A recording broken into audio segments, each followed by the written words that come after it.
Hai teman-teman yang berbahagia, berjumpa kembali dengan saya Dr. Andri, spesialis kedokteran jiwa dari Omni Hospital Alam Sutra Tangerang.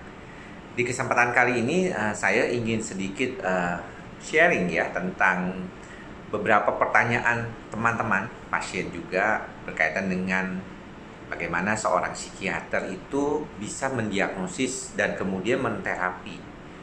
Nah, saya mungkin dalam hal ini ingin memberikan suatu penekanan pada apa yang kita sebut sebagai cara kita untuk mendiagnosis dan juga menterapi secara tepat.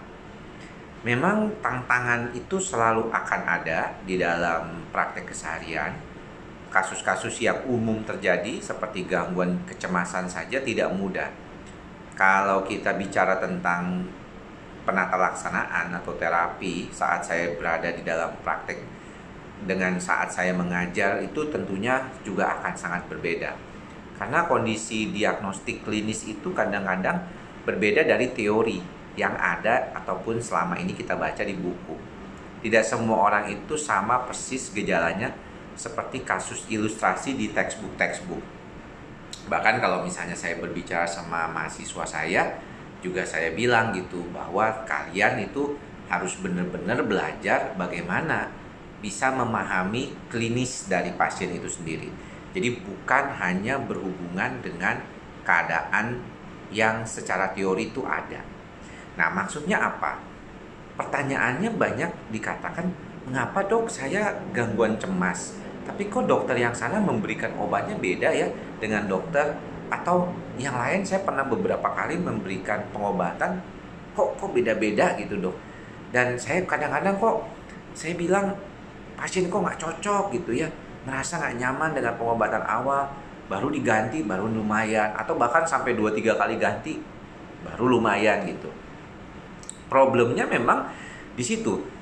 Ternyata bahwa walaupun gangguannya itu namanya sama, gangguan cemas menyeluruh, tapi tiap orang yang mengalaminya itu beda gejala klinisnya. Ada yang psikosomatiknya menonjol, jadi orangnya cemas dan gejala fisiknya nyata.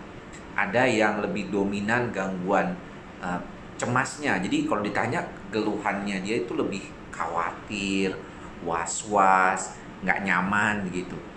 Jadi gejala diagnostiknya sama. Kalau saya ngajarin mahasiswa saya, diagnosisnya sama ya, gangguan cemas menyeluruh.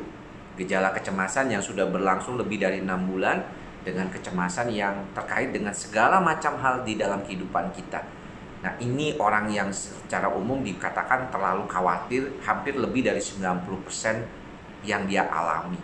Nah, untuk itu biasanya kita memperhatikan problem-problem yang biasanya dikaitkan dengan kondisi ini untuk dipahami, yaitu bagaimana kita mengelola kecemasan itu sendiri. Jadi kalau pertanyaannya sama dokternya itu, kok dok bisa nggak sama terus ya pengobatannya, terus kok kenapa nggak bisa langsung cocok dok obatnya? Padahal kalau saya lihat di buku, mungkin katanya antidepresan bisa ngebantu. Tapi kok saya makan antidepresan bukannya makin enak, makin gak nyaman. Minum antidepresan serotonin misalnya fluoxetine, sertralin gitu ya, kok jadi gak nyaman. Tapi kok teman-teman yang lain katanya kalau dia minum obat tersebut lebih nyaman. Nah, ini juga yang bisa membedakan. Sehingga saya kira beberapa kasus saya bilang sama pasien-pasien juga, dengan teman-teman juga di sini, tidak perlu terlalu seringkali berdiskusi tentang obat ya. Karena kalau misalnya berdiskusi tentang obat itu membuat pusing diri sendiri. Banyak di antara teman-teman juga biasanya tuh minta tolong gitu ya, dok kira-kira obatnya tuh kok bisa beda ya satu dokter sama yang lain. Ya memang karena karakternya berbeda mungkin yang ditemukannya si pasien itu di dalam praktek klinisnya. Jadi keadaan itu tidak terlalu mengherankan sebenarnya.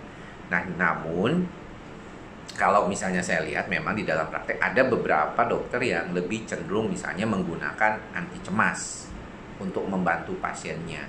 Nah, ketika diberikan antidepresan, si pasien yang gak enak, nggak dipakai lagi, jangan anti cemas saja.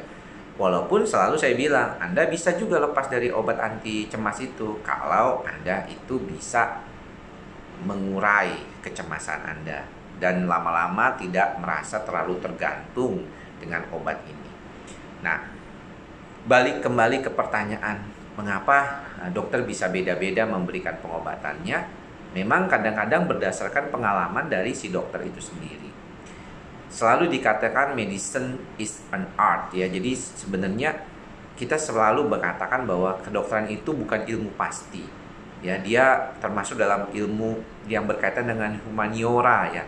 Jadi ada sejenis kondisi yang berkaitan dengan the art-nya atau seninya. Jadi medicine is an art jadinya. Jadi setiap dokter bisa punya perbedaan di dalam mendiagnosis maupun terapi. Walaupun udah ada buku dasarnya nih, dia tetapi bisa saja berbeda. Ya, makanya nggak heran ada beberapa dokter yang mungkin teman-teman juga tahu, ada yang rame banget ya. Kayaknya tuh bertangan dingin katanya. Kalau zaman saya waktu kecil tuh dokternya tuh bertangan dingin. Kalau setiap datang ke dokter itu langsung baik gitu ya, langsung bisa langsung bagus lah intinya. Begitu juga kalau kita menjalani kehidupan sebagai seorang dokter seperti saya, ya saya sudah memeriksa ribuan pasien ya dari sekitaran 12 tahun yang lalu, dan nggak semua pasien yang langsung baik datang ke saya. Ada juga mungkin yang nggak baik ya. Bahkan ada yang mengatakan mungkin dok, aduh kok saya malah makin nggak enak datang ke dokter gitu ya. Ada juga, karena cocok-cocokan kan, bisa saja pasien ini cocok dengan saya. Makanya saya selalu bilang kepada teman-teman, kalau misalnya perlu berobat ya, berobatlah dulu dengan dokter yang ada di sekitar Anda ya. Berobatlah dengan dokter jiwa yang ada di dalam lingkungan Anda. Kalau misalnya nggak cocok, baru mungkin mau cari dokter yang lain atau second opinion. Boleh-boleh aja, itu hak Anda kan. Kalau Anda merasakan tidak nyaman dengan dokter tersebut, atau merasa kayaknya saya mesti berobat ke dokter lain kali dok ya supaya nyaman, boleh-boleh saja. Ya, karena memang kadang-kadang bisa cocok dengan satu dokter, belum tentu cocok sama yang lainnya. Begitu juga pasien, kadang-kadang keluhannya mungkin kelihatannya ya sama aja dok, itu kan keluhan anti cemas ya, biasalah saya kasih anti cemas aja. Tapi nggak gampang gitu memberikan pengobatan kepada pasien. Kadang-kadang kita perlu beberapa kali, bahkan ada beberapa pasien juga yang datang ke saya, datang sekali kok nggak cocok dok obatnya. Nah, saya sarankan datang kembali, coba kita cari deh mana yang kira-kira bisa pas. Karena ingat, obat bukan satu-satunya. Bagaimanapun obat sebagaimana kondisi fungsinya adalah untuk membantu pengobatan ya, untuk membantu terapi. Tetapi yang lainnya seperti bagaimana mengelola pikiran, perasaan, dan perilaku kita, itu yang juga sangat penting di dalam bagaimana kita menterapi berbagai masalah gangguan kejiwaan, terutama masalah kecemasan dan depresi psikosomatik yang paling sering dialami oleh pasien. Mudah-mudahan apa yang saya sampaikan ini bisa bermanfaat buat semuanya. Sampai bertemu lagi di lain kesempatan. Salam sehat jiwa. Bye-bye.